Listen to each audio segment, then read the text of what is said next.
后来继续来看日前南非的购物中心安排一场水中美人鱼的表演。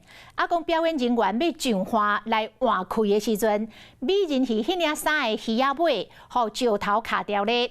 这个衫脱去，美人鱼马上拍回人形。这个影片互分享到社群的平台，引起着热烈的讨论。咱的记者实际到花莲有人鱼表演的游乐园。讲要落水表演美人鱼，拢爱有证照，爱落水底1分钟，都爱起来换气，而且是有4个人轮流来表演，边仔嘛随时有介护人员咧观察着状况，才会当确保着人鱼表演安全来进行。水中美人鱼伫购物中心咧表演无几秒钟，伊呢身躯力量，敢若想要受起水面，表情愈来愈艰苦，原来鱼仔尾甜掉咧。这个表演人赶紧将这个人鱼装脱掉，赶紧咧收起咧水面。网友讲这是真正的美人鱼的表演。都不能分开，所以会有一些游动的困难，比如说你不能很轻易的转方向啊什么的。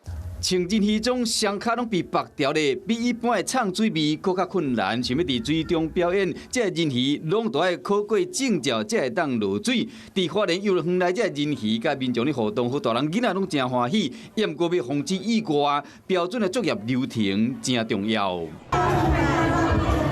游泳的动作唔是干那为了表演好看尔，人鱼伫咧水内安全的表演上界重要一点就是唱水面1分钟爱上花去换气，另外规场10分钟的这个表演上无爱4个人轮流唱水面，才有通休困。到自己不舒服的话，就会先上岸，然后找一个岸边啊坐着休息换气，调试自己。过程当中，我们其实在岸上是会有介护人员来观察人鱼在水下的所有的安全动作。那人鱼本身爱小心注意，外场更加做好完善的戒备。这摆国外美人鱼，大家看到险发生意外，互人体验到标准作业流程的重要性。Hello， 我是林仙怡。想要抢先掌握最及时的新闻资讯吗？赶快订阅、按赞、开启小铃铛，锁定华视新闻 YouTube 频道。